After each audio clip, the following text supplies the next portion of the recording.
हमारे संत परंपरा में, क्योंकि स्वामी प्रदक्षिण जी महाराज के जितने भी क्षेत्र है, आप लोगों ने उनका नाम भी नहीं सुनेंगे कि कितनी जगह स्वामी जी के क्षेत्र है, कितनी जगह उनके भगत हैं। तो हर जगह मैं भी जाता हूँ समय पे और संतों के साथ जाता हूँ, लेकिन जब मैं अपनी कथा करता हूँ तो संतों को सूचना करनी पड़ती कि आप उस कार्यक्रम में पधारे हैं। और संत लोग चाहे पहले भागवत जी महाराज जो शरीर से थे तब पधारते, उसके बाद में नित्यानंद जी महाराज थे वह भी पधारते। अब वो तो शिव तत्व में लीन हो चुके हैं, लेकिन वर्तमान में हमारे बीच में जो स्वामी जी विराजमान है, इनका एक छोटा सा परिचय है। देखो आपको दिखने में कितने कम उम्र के लग रहे हैं, ये और छोटे थे जब से संत बन के आश्रम में से छोटे बालक के रूप में पधारते थे। और खूब स्वामी जी ने खूब पढ़ाई लिखाई करी, खूब ज्ञान अर्जन किया। और अभी जब से आश्रम के महंत बने तब आपको बिल्कुल भी फुर्सत नहीं आने जाने की। आज वहां तो स्वामी जी से कल मेरी चर्चा हो गई थी। स्वामी जी ने कहा कि मैं रात को आश्रम पे आ गया हूँ, कल फिर निकलूंगा, तो इसलिए स्वामी जी का आज यहाँ आना तय हुआ। सदगुरु महाराज की जय। तो स्वामी जी की आज्ञा, थोड़ी कथा और हो जाए तो 4 बजे, उसके बाद में स्वामी जी के आशीर्वचन भी हम सुनेंगे। 4 बज गई बता रहे हो, तो कथा थोड़ी, चलो अच्छी बात है। तो प्रसंग यह था कि जिस समय गुण निधि के प्राण लेने के लिए यमदूत आए तो उधर भगवान शंकर के पार्षद भी आकर खड़े हो गए और दोनों के बीच में बहस होने लगी। बहस निश्चित है, क्योंकि धर्मराज के जो दूत आते हैं वो तो अपने जो सूचना होती है कहाँ जाना, किसके प्राण लेके जाना, तो वो तो पक्की खबर के साथ में आते हैं। लेकिन अगर वहां जाकर के दूसरे कुछ मिल जाए तो भैया आप क्यों पधारे हो, देखो हम शिवलोक से आए हैं और भगवान शंकर की आज्ञा है कि गुण निधि के प्राण लेकर आना, उसको शिवलोक की प्राप्ति हुई है। अरे भैया आपको पता नहीं है, तो गुण निधि नाम है इसका, ब्राह्मण कुल में जरूर पैदा हुआ है, लेकिन इसने 5 विषय में रत होकर के अपने पूरे जीवन को बिगाड़ लिया है। सारे ऐसे पाप कर्म के कारण इसको तो नरकों की यातना भोगेगा। लेकिन शिव दूतों ने जब उनसे समझाया कि तुम्हें पता नहीं है आज कौन सा दिन था, बोले आज महाशिवरात्रि का दिन था। तो महाशिवरात्रि का दिन इसने सुबह से रात्रि तक मतलब तो कुछ भी नहीं खाया पिया। देखो गुण ने कुछ खाया नहीं था, वो भूख के लिए बैठा जरूर था, इसने कुछ नहीं खाया पिया, आज इसका व्रत हो गया। दूसरा, शिव के मंदिर में बैठा रहा, शिव का सानिध्य भी उसको मिला, शिव का दर्शन करता रहा, ब्राह्मण पूजा करवा रहे थे पूजा को देखता रहा, और मंत्रोच्चार हो रहा था, मंत्रोच्चार को भी सुन रहा था, कई कीर्तन हो रहे थे, कीर्तन को भी सुन रहा था। इसके सारे पाप धुल गए, अब ये पापी नहीं रहा है। ओहो, हम तो समझे थे पापी है, नहीं, जो शिव का एक नाम भी कान में सुन लेता है तो वो भी पवित्र हो जाता है। इसने तो इतना कुछ किया। इस प्रकार से यमदूत उसको छोड़ करके शिवलोक की प्राप्ति हुई। और यहाँ पर ब्रह्मा जी अपने नारद जी को बताते हैं कि इस प्रकार जब पूरा कल्प पूरा हुआ, समय के अनुसार, तो वैष्णवा के वैष्णव पुत्र हुआ और अलकापुरी में उनको शासन मिला। उसने उनको तप करके शिव जी की आराधना की और उसके कारण जब कल्प शुरू हुआ, वैष्णव के तप से प्रसन्न होकर के शंकर जी ने उसे वर मांगने के लिए कहा। तब वैष्णव का जो था उसका नेत्र बंद हो गया। अब कहते हैं कि समय के अनुसार जिस व्यक्ति ने भगवान के मंदिर में जो पूजा देखी और दीपक की जोत को बढ़ाया, रोशनी की, तो उसको अगले जन्म में ऐसा राजा बनाया गया। कहते हैं उसको एक राजा का जब बनता है तो उस जन्म में भी उसको कुछ याद रहा कि वे मैंने कुछ ऐसा कर्म किया है जिसके कारण मुझे राजा बनाया। और राजा बन करके उसने अपने राज्य में आदेश कर दिया कि देखो भैया, समाज में जितने भी मंदिर हैं उन हर मंदिरों के अंदर कम से कम प्रकाश की व्यवस्था होनी चाहिए। और प्रकाश के कारण, भाई प्रकाश नहीं होगा मंदिरों में तो फिर पूजा कैसी? सबको आदेश कर दिया और कह दिया कि जो मंदिरों में प्रकाश की व्यवस्था नहीं करेगा पुजारी, उसको दंड दिया जाएगा। और दंड की सुन करके सब पुजारियों के मन में भय पैदा हो गया कि भाई राजा सामग्री तुमको देते हैं, मैं निश्चित है कि अब अपने अपने मंदिर में खूब प्रकाश करेंगे। उस मंदिरों में प्रकाश करने के कारण वो जो राजा कलिंग देश का था, वो भी अगले जन्म में जाकर के फिर वैष्णव के नाम से जो होते उसका जन्म हुआ था, और जन्म होते उसकी आंख बंद हो गई थी। तो उसने वरदान मांगा कि प्रभु मेरे नेत्र जो है वो आपके चरण कमलों का दर्शन प्राप्त करेंगे। हे मुनियों, यह वही यज्ञदत्त का पुत्र गुणनिधि था जो शिव जी की सेवा करके अलकापुरी का राजा बना था। परंतु आज यही पार्वती को देख करके इसने क्रूर दृष्टि की। देखो, भगवान को देख करके मैं नेत्र खोलूंगा, भगवान दिखना चाहिए, तो भगवान शंकर को तो उसने देख लिया, लेकिन पास में खड़ी हुई पार्वती को देख करके मन में बुद्धि पलट गई। बोले ये ऐसी सुंदरी कौन है जो इनकी पत्नी बनी हुई है? क्रूर दृष्टि डाली है। तो पार्वती जी को बड़ा गुस्सा आ गया और इस प्रकार क्रूर दृष्टि से उसके बायां नेत्र फूट गया। तो शिव जी ने पार्वती से कहा, अरे तुम्हारा पुत्र है और तुमने ये क्या किया? यह तुमको कभी क्रूर दृष्टि से नहीं देखेगा। इस कारण अब मैं इसके पूर्व जन्म के जो कर्म थे उसके अनुसार निधियों का स्वामी बनाता हूँ। निधियों का मतलब सारा धन संपत्ति जो खजाना होता है ना, उसका मालिक बना देता हूँ और यह उसका अधिपति हो जाएगा। धन संपत्ति का मालिक अधिपति होगा। और इतना कह करके उसको धनपति का पद प्रदान कर दिया। तब जो कुबेर था, ये पार्वती के चरणों में प्रणाम किया। पार्वती ने पुनः उसको आशीर्वाद दे दिया, बेटा तुम्हारे शिव जी में निर्मल भक्ति बनी रहे। और इस प्रकार से शिव जी ने उस वैश्वानर नामक स्थान पर कुबेर बना करके अलकापुरी का स्वामी बना दिया और सब उसके पास कैलाश को अपने रहने का स्थान बनाया। भगवान भी रहने के लिए वहां पर पहुंच गए। अब भगवान भी कहाँ चले गए? सीधे कैलाश पर पहुंच गए। तो कहते हैं कि जब कैलाश पर पहुंच गए तो साथ में कुछ भी नहीं ले गए। ब्रह्मा जी नारद से बोले, यह आख्यान सुनो कि जिस प्रकार कुबेर कैलाश पर तपस्या करने आया था और उसके तपोबल के कारण भगवान शिव वहां पहुंचे थे। कुबेर के तप से रुद्र वहां पहुंचे और जोर जोर से अपना डमरू बजाने लगे, जिसकी ध्वनि कुबेर त्रिलोक में पहुंच गई। असंख्य गणों के साथ में ब्रह्मा जी साक्षात रुद्र के दर्शन हेतु आए।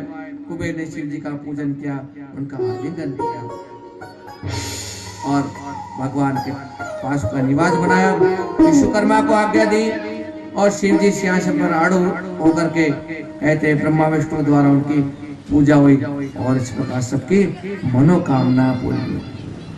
तो भोलेनाथ जो है भोलेनाथ कहां पर जाकर के बस गए? अब पहाड़ों में बस गए। तो बताओ, पहाड़ों में था तो भगवान के पास क्या बचा था? पहाड़ों में क्या रहता है? कुछ नहीं, सब कुछ संपत्ति यहाँ पर छोड़ के चले गए। नकली चेहरा सामने सुरक्षित है।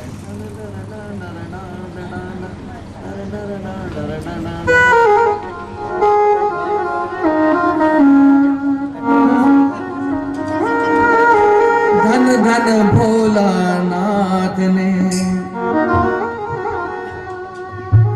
तीन लोक एक पल भर में,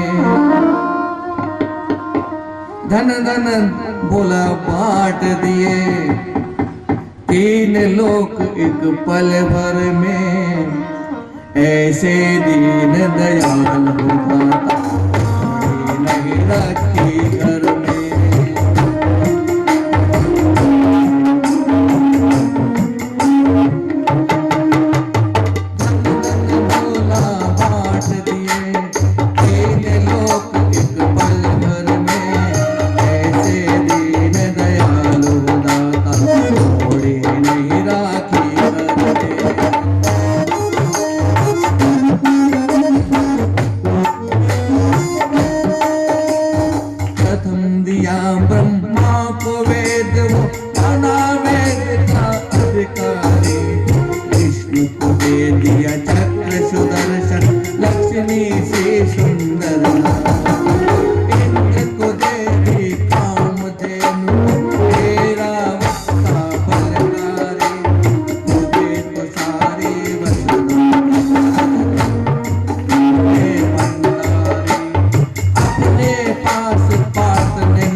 कुछ नहीं रखा, सब कुछ संसार वासियों को दे दिया।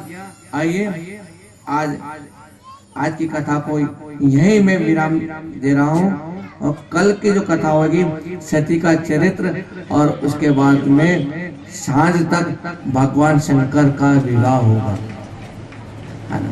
देखो भगवान की शादी होगी, अब विवाह में निमंत्रण यही से दे रहा हूँ मैं आपको, अलग से कोई मनवार को बुलावा देने नहीं आएगा, है ना। और भगवान की बारात कैसी होगी ये तो आप लोग ही जाने, सबको आमंत्रण दिया है, सब पधारेंगे, ठीक है ना। तो उस बारात का धूमधाम से स्वागत करना है, और जैसे भी हमारी यहाँ पे योजना बनेगी उसके अनुसार आपको आनंद लेना है कथा का। और एक बात और ध्यान रखना है कि जो कथा महिला मंडल के प्रयासों से चल रही है, तो जब कथा शुरू नहीं होती तब से महिला मंडल घर घर जा करके सबको सूचना कर रहे थे, उनका सहयोग ले रहे थे। तो उस समय मुझे ख्याल आ रहा है कि जब कथा शुरू नहीं, ढोल बजा ही नहीं, तो लोगों के भाव कहां से बढ़ेंगे। तो जब भाव नहीं थे, बिना भाव के सब घूम लिए, और जिसकी जो सामर्थ्य थी कि ज्यादा देने की, उसने भी थोड़ा कंजूसी से अपना सहयोग कर रहा है। तो जिसने जो कम सहयोग दिया है और उसको लग रहा हो कि यार मैंने कम सहयोग दिया है, क्योंकि खर्चा तो बहुत बड़ा है, तो वो दूसरी बार बिना शर्म के भी अपना सहयोग बढ़ा सकता है। ये नहीं कि अपन उस समय दे दिए, क्योंकि काम बहुत बड़ा है, तो बड़ा सहयोग सबसे अपेक्षित है। श्रद्धा सबसे बड़ी होनी चाहिए। तो दान में भी कोई कंजूसी नहीं रखे सहयोग में, ये आपको ही करना है, महिला मंडल का ही काम है। हम तो कथा सुना रहे हैं, हमसे जो बनेगी कथा के साथ में जो भी बनेगा, हम भी प्रभु की सेवा में ये कथा कर रहे हैं, ठीक है। तो आप कंजूसी नहीं करेंगे, अपना भाव बढ़ा करके, क्योंकि आज चौथा दिन है। कौन सा दिन? तीसरा दिन है ना, तीसरा दिन, कल चौथा दिन रहेगा। तो कल चौथा दिन रहेगा भगवान शिव का विवाह, और आज स्वामी जी भी आपके बीच में पधार गए, साक्षात भगवान शिव के रूप में। तो गुरु ने कृपा की है, और ये कृपा भगवान शंकर की वजह से यहाँ पर आई है। तो ऐसे अवसर पर हम खाली नहीं जानते, अपना अमूल्य समय मैं स्वामी जी से आग्रह करूंगा कि वे अपने मुखारबिन से कुछ ऐसे अमृत वचन भक्तों को दे, क्योंकि हम बोलेंगे तो लगेगा महाराज जी ब्राह्मण है, पंडित जी तो लोभ करते हैं। पंडित जी को एक सबसे बड़ा जो दोष नहीं लगा जाता, पंडित जी बहुत लोभी हो, पंडित जी बहुत बोलते हैं, लोभ करते हैं। अरे लोभ कौन करते हैं? लोभ का उल्टा कर लो, उसका उल्टा होता है भला। जो भला करता है वो सबको लोभी नजर आता है। आइए स्वामी जी का जयकार बता बोल करके बोले सदगुरु महाराज की जय।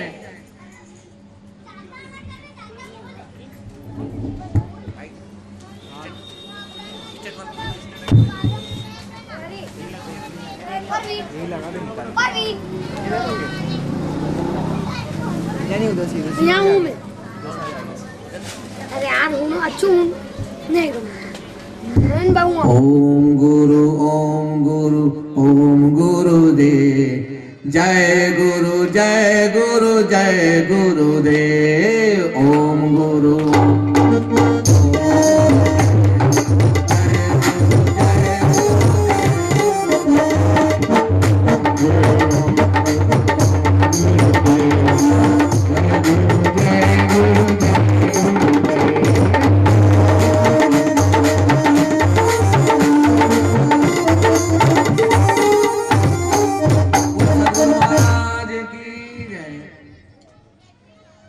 ओंकारं निगमैकवेद्यमनिशं वेदान्ततत्त्वस्पदं च उत्पत्तिस्थितिनाशहेतुममलम् विश्वस्य विश्वात्मकम्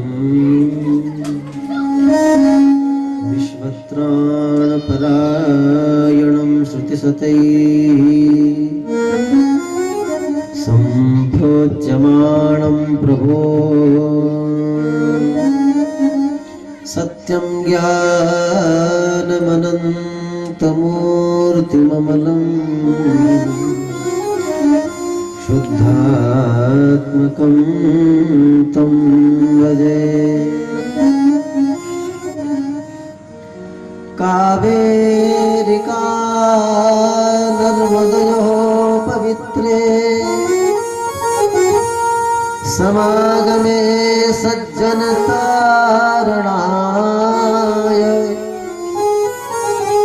सदैव मान्दात् त्रिपुरे वसन्तम्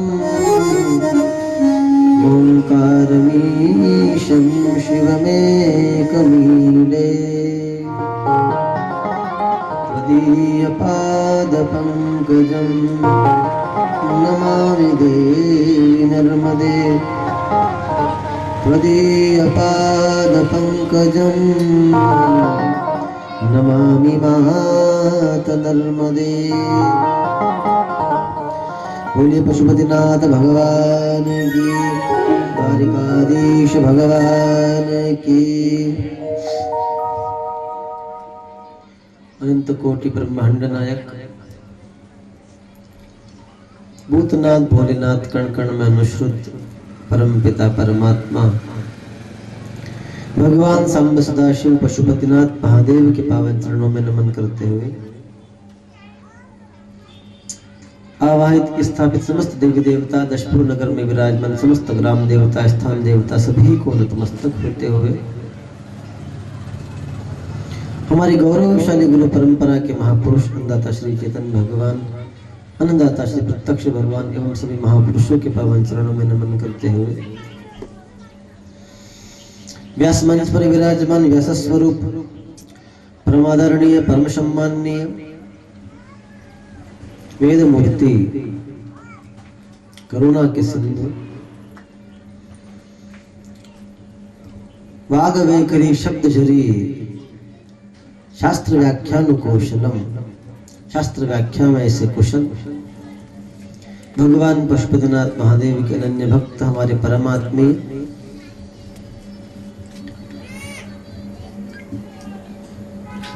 हमारी गुरु परंपरा के वयोवृद्ध संत अन्नदाता प्रत्यक्ष भगवान के कृपा प्रसाद पूज्य श्री कृष्ण वल्लभ जी शास्त्री जी महाराज श्री को सादर अभिवादन नमो नारायण वे सच्चिदानंद करते हुए मेरे समीपस्थ विराजमान मूल पाठ एवं जप के लिए परमादरणीय आचार्य प्रवर श्री संगीत के सभी साथीगण संचार के माध्यम वाणी संचार के माध्यम माइक वाले भैया टेंट वाले सभी व्यवस्था में लगे हुए कार्यकर्ता बंधुओं एवं दूर सुदूर एवं निकट से पधारे हुए आसुई भक्त जनों एवं माताओं को मेरा हृदय भरा जय पशुपतिनाथ। जय पशुपतिनाथ। कीर्तन में नहीं करूंगा क्योंकि समय नहीं है।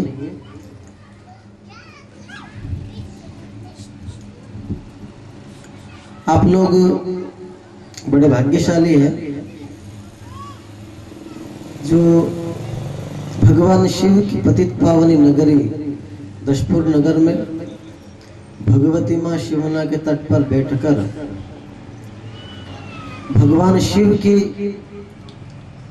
सबसे परम पावनी कथाओं का जहाँ संग्रहण है शिव महापुराण की कथा का रसास्वादन कर रहे हैं।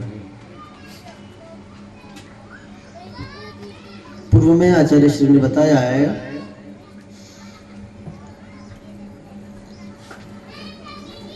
महात्मा में भी आप लोगों ने सुना होगा एक चंचुला नाम की ब्राह्मणी से इस पुराण की शुरुआत होती है। उसका पति देवव्रत ब्राह्मण की कथा आती है। उसके महात्मा में सारी कथाओं से आप लोग आज यहाँ कुबेर की कथा तक आ गए।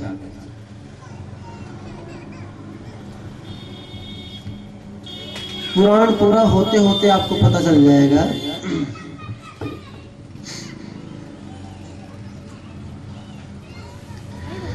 प्रत्येक कार्य में एक मुख्य कारण होता है।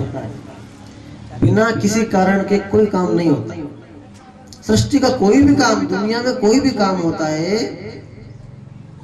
बिना किसी कारण के कोई कार्य नहीं होता। तो आप लोग जरा विचार कीजिए, सृष्टि में जो कुछ चल रहा है, इतने आंधी तूफान, इतने लोगों का इतना ये सब कुछ होना, इस प्रकार से पानी बरसना, इस प्रकार से धूप आना, इस प्रकार से खेती होना, इस प्रकार से ठंड घटना बढ़ना, बिल्कुल सर्दी चली गई थी, लोगों ने स्वेटर घड़ी कर करके, कंबल घड़ी करके पेटी में रख दिए, फिर परसों फिर निकाल लिए हैं, बिल्कुल चली गई थी, फिर परसों फिर निकाले नहीं, हम एकदम बढ़ गई साहब। तो बिना किसी कारण के कोई कार्य नहीं होता है। तो ये जो इतना बड़ा प्रपंच है, इतनी बड़ी दुनिया है, इतने ग्रह नक्षत्र तारा है, इतने मेघ, ऐसा वातावरण, ये पूरा सिस्टम चलाने वाला कोई तो होगा। तो कौन है वो कारण कौन है जो बिल्कुल आप कल्पना नहीं कर सकते। कितना बड़ा वटवृक्ष का पेड़ है और कहाँ छिपा रहता है, छोटे से बीज में, इतने से बीज में छिपा, गोल गोल छोटा बीज। वटवृक्ष का बीज सबसे छोटा बीज है और सबसे बड़ा पेड़ वही बनता है। कितना बड़ा चमत्कार है। तो कौन है छोटे से बीज में से इतना बड़ा विशाल पेड़ करके उसको इस प्रकार का जीवन देने वाला। तो ये पुराण पूरा होते होते आपको पता चल जाएगा, जितने भी सामर्थ्यशाली देवता हैं उनके सामर्थ्य का कारण क्या है, बोले भगवान शिव की कृपा। जितना भी सृष्टि में चल रहा है, जितने भी कार्य चल रहे हैं, उनका मूलभूत कारण क्या है, बोले केवल भगवान सांब सदा शिव। शिवोपासना के बिना आप कल्पना नहीं कर सकते। सभी देवताओं की उपासना फलदायी है, किंतु फिर भी भगवान कृष्ण के जब पुत्र नहीं हुए, जाम्बवती ने जाकर के कहा कि मेरे पुत्र नहीं हो रहे, क्या करें। उपमन्यु ऋषि की शरण में गए, उपमन्यु ऋषि ने उपदेश दिया, बोले भगवान आप भले ही भगवान कृष्ण हो, लेकिन जब तक भगवान सांब सदा शिव की उपासना आप नहीं करेंगे, आपके पुत्र की प्राप्ति नहीं होगी। तो भगवान कृष्ण को भी अपने पुत्र की उत्पत्ति के लिए भगवान सांब सदा शिव की उपासना करना पड़ी, इसलिए उनका पुत्र हुआ जाम्बवती की, उसका नाम रखा सांब। क्या रखा। और भगवान शिव का काम क्या है, संहार। क्या है, संहार। तो इसलिए फिर सांब के कारण ही वो पूरे यदुकुल का संहार भी हुआ। भगवान राम भगवान है, ईश्वर है, परमात्मा है, परम पिता है, किंतु फिर भी रावण पर विजय पाना है, बोले रामेश्वर की स्थापना करके, और आपको उपासना भगवान शिव की ही करना पड़ेगी। भगवान विष्णु सृष्टि का पालन करता है। भगवान विष्णु के बिना तो आप सनातन धर्म की कल्पना नहीं कर सकते। ऐसे भगवान परम पावन भगवान विष्णु लक्ष्मी नारायण, लेकिन फिर भी जब देवताओं से कोई कार्य नहीं बना, विष्णु के पास गए, बोले कैसे क्या किया जाए, राक्षस मान नहीं रहे हैं। ये तो साधना कर करके, उपासना कर करके वरदान प्राप्त कर लेते हैं कि इंद्र के वज्र से हम नहीं मरेंगे, ब्रह्मा से हम नहीं मरेंगे, और अगर हम तीर चलाते हैं तो वो माया से अदृश्य हो जाते हैं, फिर तीर तो सीधा चला जाता है, तलवार चलाएंगे तलवार सीधी जाएगी, वो तो मायावी होते हैं सारे राक्षस, कैसे इनका संहार होगा। तब ऋषि मुनियों ने भगवान विष्णु से कहा, हे लक्ष्मी नारायण, तुम भले ही नारायण हो, तुम भगवान विष्णु हो, तुम सृष्टि के पालन करता हो, लेकिन फिर भी भगवान शिव की उपासना करो, वो तुम्हें ऐसा हथियार प्रदान करेंगे कि जिससे इस सृष्टि में आप उपद्रवों को शांत कर सकते हैं। कैसे करेंगे भगवान की उपासना, क्या विधि है। शिव पूजा केवल इतनी थोड़ी है कि बस यहाँ से खाली हाथ पशुपतिनाथ चले गए, वही का लौटा लिया, वही की बाल्टी में से भरा, वही ऊपर कोड़ के वही धोख दे के आ गए, वही बिलपत्ती किसी ने चढ़ा रही उसी को धो लिया, उसी को वहां चढ़ा के धो जाए पशुपतिनाथ, उसी का फोकट का चंदन लगा के आ गए। ये उपासना थोड़ी है कि लोटा भी उनका मंदिर का, जल भी मंदिर का, सब कुछ मंदिर का, अपन खाली चंदन लगा के उनका फोकट में आ जाएंगे, बल्कि केला चढ़ा तो उठा भी आएंगे, है तो रुक जाएंगे, बोले पेड़े बटने वाले 56 भोग आ, तो बोले घंटों खाने ही बेटर। कोई 56 भोग लगा रहा, बोले कौन लगा रहा, बोलते उदयपुर वालों को 56 भोग, अपने प्रसाद लेके चलेंगे। आप क्या ले गए थे, बोले कुछ नहीं, लोटा यहाँ कान, पानी यहाँ कान, सब यहाँ का। बोले अरे पर वो भगवान मानो या कई बात नहीं, भगवान तो अपना है नहीं, भले लोटा अपना नहीं है ना, जल अपना नहीं है ना, वही जो भी अपना कहीं पर भगवान अपना, इसलिए चल जाता है। पर इतनी सी केवल उपासना नहीं है। भगवान विष्णु ने पूछा क्या उपासना करें हम, बोले भगवान शिव को अर्चन प्रिय है। क्या है, इसलिए भगवान शिव की उपासना जहां जहां होती है उसे बोलते हैं शिवार्चन। क्या बोलते हैं, आप बोलो ना एक बार, शिवार्चन। क्या बोलते हैं, शिवार्चन चलते हैं। भगवान शिव ने फिर कृपा तो करेंगे, पर भगवान विष्णु ने उपासना फिर शुरू करी। नित्य क्या करते हैं, 1000 कमल के फूल ला करके भगवान शिव की उपासना चल रही है। नित्य 1000 कमल लाते हैं और भगवान की उपासना चल रही है। नित्य 1000 कमल लाते हैं, भगवान शिव प्रसन्न हो गए। भगवान विष्णु किस खुशी में इतनी उपासना कर रहे हैं, बोले कि इनको कोई ऐसा हथियार चाहिए जो अचूक हथियार हो। बोले क्या किया जाए, इनकी परीक्षा ली जाए। हाँ बोले ले लेते हैं। तो भगवान शिव ने अपने योग माया से भगवान विष्णु की पूजा के लिए 1000 कमल के फूल रखे थे, उसमें से एक गायब कर दिया। क्या कर दिया, एक गायब कर दिया। अब भगवान विष्णु की पूजा के जो फूल है ना, वो 999 फूल है, उनको 1000 फूल चाहिए। थोड़े तो 1000 ही थे, पर भगवान शिव ने उसको अदृश्य कर दिया, एक फूल को गायब कर दिया। अब जैसे ही पूजा शुरू करी तो बस हरये नमः, परमात्मने नमः, शंभ सदाशिवाय नमः, गणाधिपतये नमः। ऐसे करते करते करते करते करते करते करते करते करते सारे नामों पर 1000 नाम पर 1000 फूल चढ़ाने थे। अंतिम में भगवान शिव का एक नाम बचा, परमेश्वराय नमः। देखो तो फूल नहीं है, एक फूल कैसे कम पड़ गया भाई। पूजा से उठ नहीं सकते, क्योंकि पूजा की पद्धति, एक बार पूजा में बैठ गए तो उठ नहीं सकते। क्या करें, तो बोले ऐसा है, शास्त्रों में हमने एक बात सुनी है। क्या, हमारे शरीर में भी 8 कमल होते हैं, अष्टकमल। क्या होते हैं, ध्यान दीजिए आप लोग, क्या होते हैं। जैसे आप लोग सुनते होंगे कभी कभी गुरु जी के चरण कमल की पूजा करते, क्या करते हैं, इसलिए गुरु चरण कमले भ्यो नमः। क्या बोलते हैं, गुरु चरण कमले भ्यो। ये चरण भी कमल है, क्या है ना, नाभि भी कमल है। अच्छा, कुछ नेता लोग उद्घाटन करते तो वहां बड़ा एक शिलालेख लगाते हैं, वहां लिखते हैं उनके कर कमलों से उद्घाटन संपन्न हुआ, लिखते हैं ना। कर माने हाथ, क्या है, तो उनको हस्त कमल बोलते। क्या बोलते बोलते ना, उनके कर कमलों से ये काम संपन्न, ऐसा बोलते ना। ये हाथ भी कमल है, क्या है। अरविंद माने होता है मुख, क्या होता है, अरविंद का मुख्य अर्थ तो अरविंद का माने होता है कमल। क्या होता है, हम लोग बोलते हैं भगवान का मुखारविंद। क्या बोलते हैं, मुखारविंद बोलते ना, मतलब मुख भी कमल है, ऐसे ही नेत्र भी कमल है। क्या है, तो भगवान विष्णु ने देखा कि अष्टकमल में से मैं नाभि कमल लूं, चरण कमल लूं, कर कमल लूं, मुख कमल लूं, सब शुद्ध है। लेकिन हाँ, हमारे शरीर में एक कमल ऐसा है जहाँ कोई हाथ नहीं लगा सकता, वो क्या है, बोले नेत्र कमल। क्या है, तो अब मेरी पूजा में 999 कमल रह गए, एक कमल कम पड़ गया, मैं पूजा से उठ नहीं सकता, कैसे अपनी पूजा पूरी करूंगा। तो फिर भगवान विष्णु ने क्या किया, परीक्षा में पास आने के लिए, पास होने के लिए, भगवान शिव की प्रसन्नता के लिए अपना नेत्र निकाल करके शिवलिंग के ऊपर चढ़ा दिया। बोले परमात्मने नमः। इतनी कठिन उपासना भी भगवान विष्णु ने भगवान शिव की करी। वो भगवान शिव का हृदय गदगद हो गया, अरे मैंने सोचा ही नहीं था कि तुम आंख निकाल दोगे। तो भगवान शिव प्रकट हो गए, और भगवान शिव ने प्रकट हो गए उस नेत्र को उठा के बोले भगवान इस नेत्र में कहीं नहीं रखूंगा, बाकी सारे फूल में फेंक देता हूँ, पर तुम्हारा नेत्र में फेंकूंगा नहीं। वो रख करके बोले मैं इन दोनों आंखों के बीच में लगा लेता हूँ। वो भगवान हो गए त्रिनेत्रधारी पशुपति नाथ की। भगवान शिव के 3 आंखें होंगे, बोले एक विष्णु वाला मैं बीच में सबसे ऊपर सर पे चढ़ा के रखूंगा। फिर भगवान प्रसन्न हो गए, क्या चाहिए विष्णु जी, अरे बोले मुझे तो ना ये अचूक हथियार चाहिए। ये हमारे देवता तलवार मारेंगे तो वो भग जाते, तो तलवार सीधी चली जाती है, बाण मारेंगे तो भग जाते हैं, इधर उधर हो जाते हैं, बाण सीधा चला जाता है।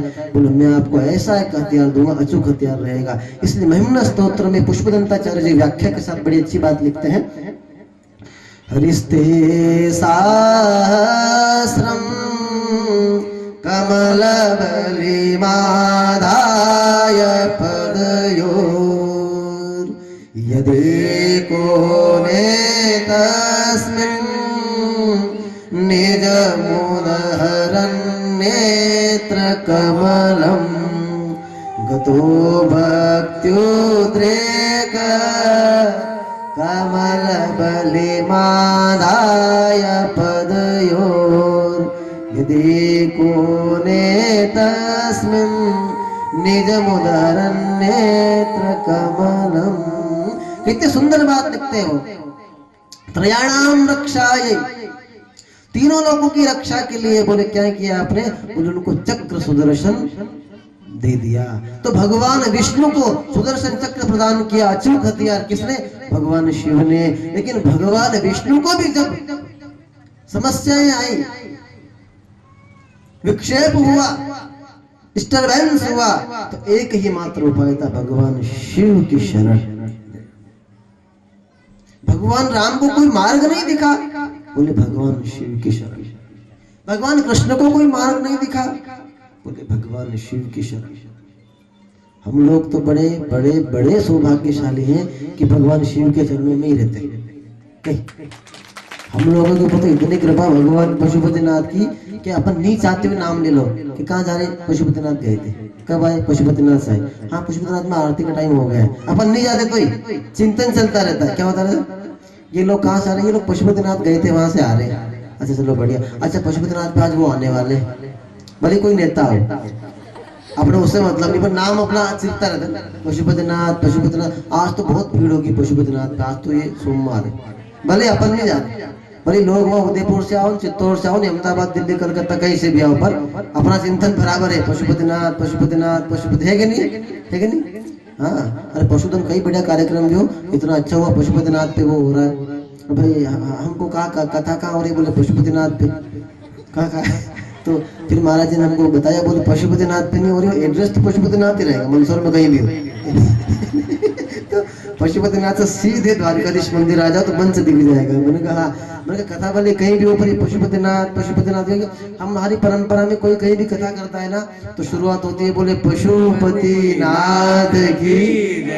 कहीं भी हो दुनिया में, आप श्री के भी कार्यक्रम कलकत्ता में, अहमदाबाद में, दिल्ली में, फरुखाबाद में, गाजियाबाद, पता नहीं कहाँ कहाँ चलता ही रहता है। फेसबुक देखो तो भरी पड़ी, झारखंड में वहाँ कथा हो रही है, बिहार में वहाँ कथा हो रही है, पटना में कथा हो रही है, रांची में कथा हो रही है, पता नहीं कहाँ कहाँ देश दुनिया में, पर सबकी शुरुआत बोले पशुपतिनाथ की।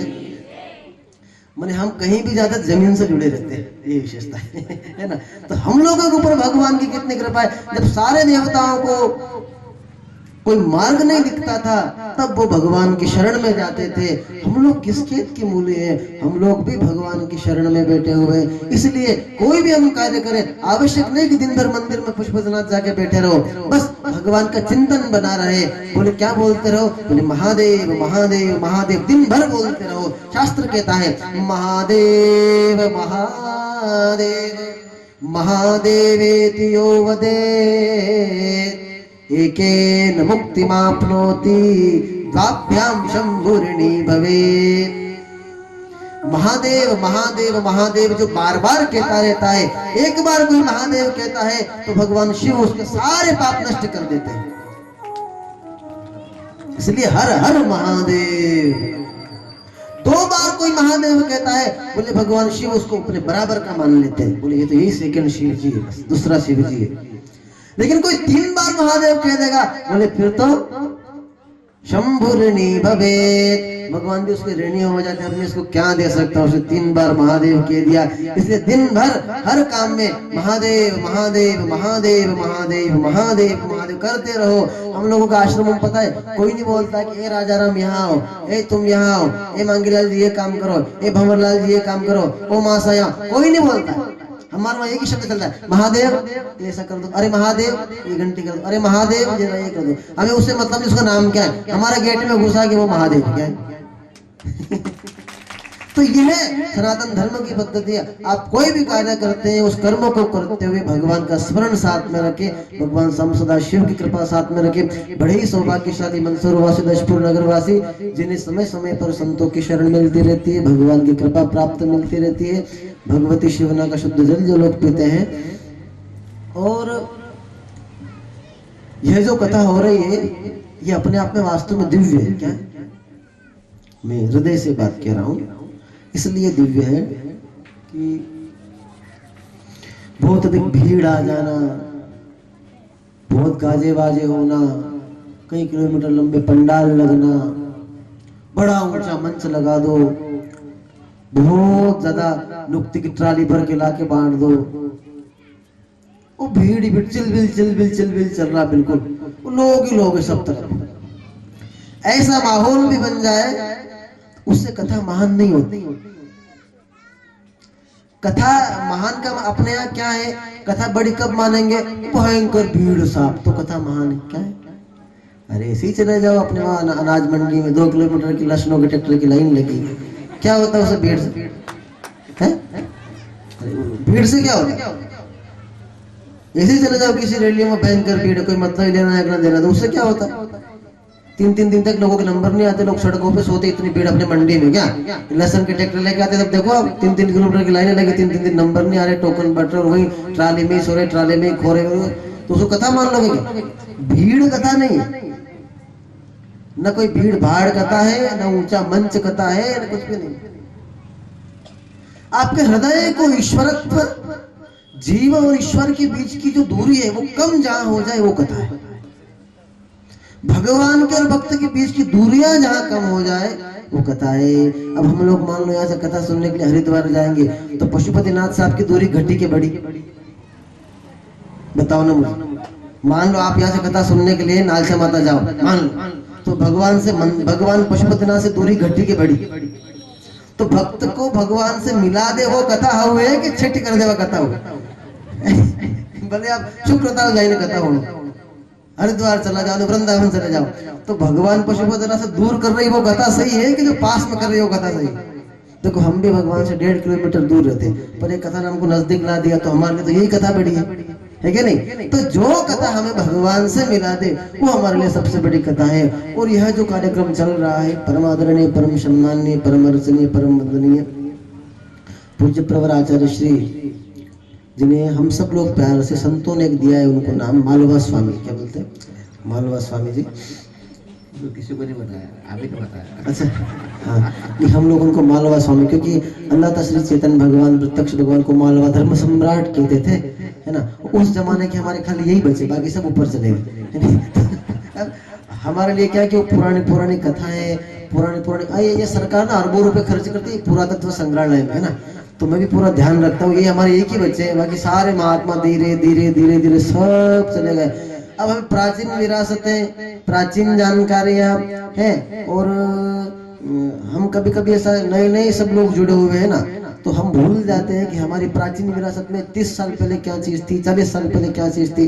तो आप श्री का मार्गदर्शन हमें समय समय पर मिलता रहता है कि अंदाता श्री का ये सिस्टम था, तो हमें फिर करेक्ट हो जाता है कि अपने को भी यही करना है। तो उस समय के हमारे प्रत्यक्ष भगवान की गोद में पले बड़े अंदाता श्री का जिन्होंने प्रसाद पाया, एक प्रकार से अंदाता श्री की संपूर्ण ऊर्जा जिनमें विद्यमान है, श्री परमादरणीय, परम सम्मान्य श्री कृष्ण वल्लभ शास्त्री जी को बार बार अभिवादन नमन करते हुए अपनी वाणी को विराम देते हुए आप सभी को देवरा जय पशुपतिनाथ, जय पशुपतिनाथ के नारायण देव। ऐसे आप जय बोलेंगे तो कैसे हम बंद कर देंगे। मेरी एक आदत है आचार्य श्री कि अगर हम कहीं आधा घंटा 10-15 मिनट बोले तो मेरे की मशीन गर्म हो जाती है, तो उसके बाद फिर क्या है कि कंट्रोल करना मुश्किल है नहीं। तो अगर आप चाहते हो कि मैं जल्दी बंद हो जाऊं तो एक बार जोरदार जयकारा लगा दो, बोलो पशुपतिनाथ की। मतलब आप अपना इरादा कभी बंद नहीं,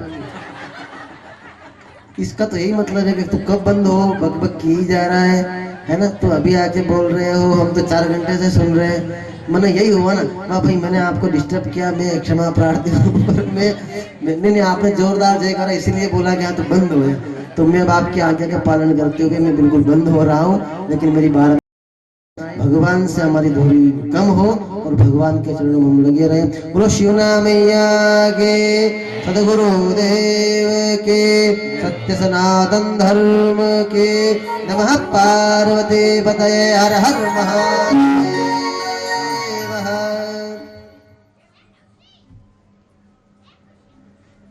महाराज जी के मुख से कितने सुंदर प्रवचन को सुनने को मिल रहे हैं, लेकिन समय की मर्यादा है इसलिए थोड़ा, नहीं तो प्रतिदिन हम स्वामी जी को विराजमान करते हैं। हमने पहले पूछ लिया है, तो हमने कहा स्वामी जी ने कि मुझे बिल्कुल भी समय नहीं है। और महाराज जी का स्वभाव बचपन से ऐसा ही है, शुरू से ऐसे शरारती है, ऐसे मीठी बातें बोलने वाले हैं। लेकिन हम सुनने के शौकीन भी आप लोग, पर भगवान ने इतनी कृपा दी, उतने हम उसको माने। और स्वामी जी आरती करके बता रहे हैं, तो अभी आरती होगी, सबसे पहले स्वामी जी अपने आरती करेंगे, है ना। तो पहले एक कीर्तन करवा ले आपको ओम जी, आपकी मशीन गर्म कर रहे हैं क्योंकि उधर भी साज बात ठंडे हो गए, थोड़ा उनका भी गर्म कर। और एक छोटा सा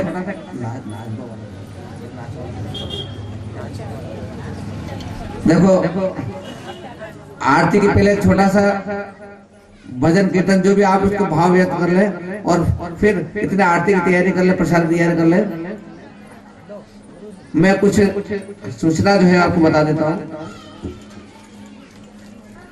आज की जो प्रसाद है एक तो नंद किशोर जी सोलंकी साहब की तरफ से है और एक और कोई भक्त श्रीमती सुशीला जी माली की तरफ से है। और कल 28 तारीख को संतोष जी सोनी बालागंज वाला की तरफ से, जितेंद्र जी डगवार की तरफ से और सूरज जी राव, ये 3 जनों की तरफ से मिलकर के प्रसादी है।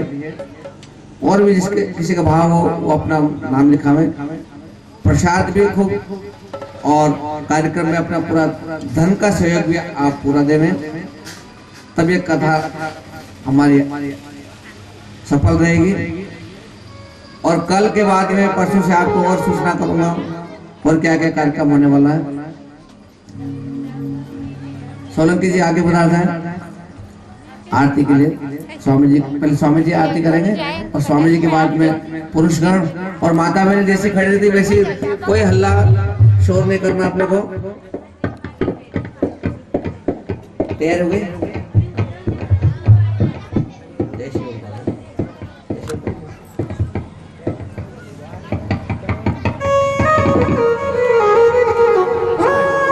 बोले पशुपति नाथ की जय, सदगुरु भगवान की जय, राधे कृष्ण भगवान की जय।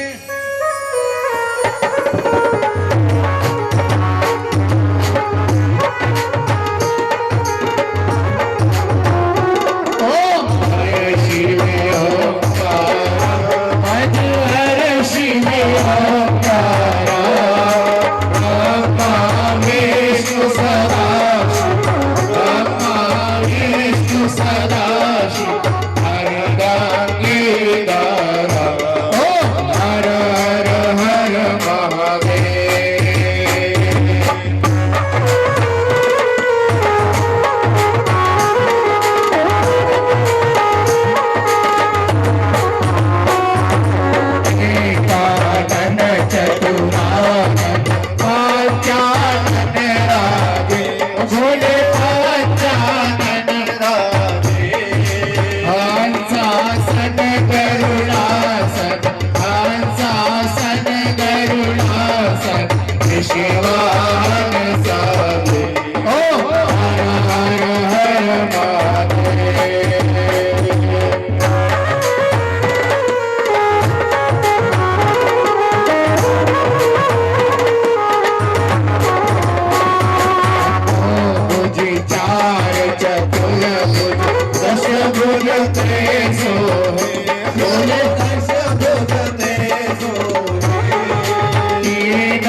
मंगल पुंडरीकाक्ष मंगलास्तनोरि सर्व मंगल मांगल्ये शिवे सर्वार्थ साधिके शरण्ये त्र्यंबिके गौरी नारायणी नमस्तुते।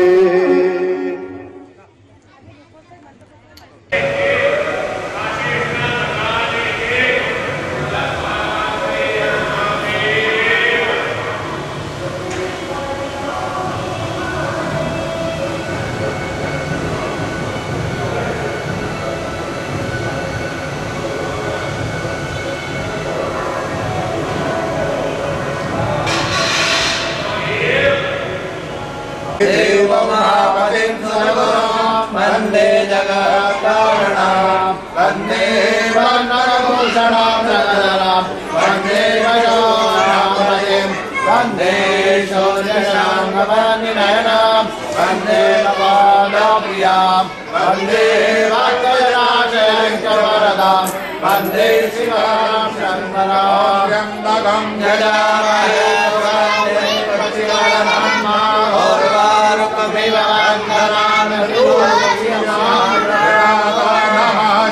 भवाय च नमः नमः शिवाय।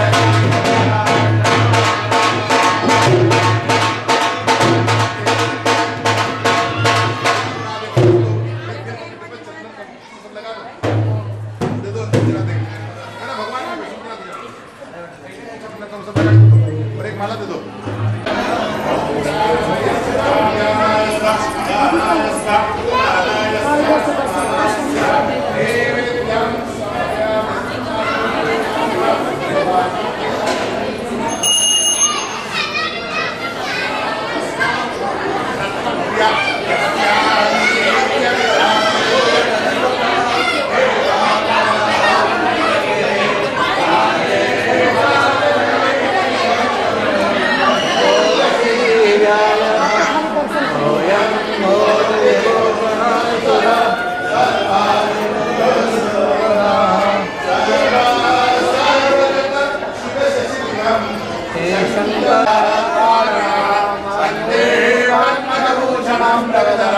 वन्दे वशोनामदेव वन्दे शौर्यशाङ्गवन्निनयनं वन्दे नवादप्रियां वन्दे भक्तजनाशयञ्जवरदां वन्दे शिवां शङ्करं जयं भगवान् महामृत्युञ्जयं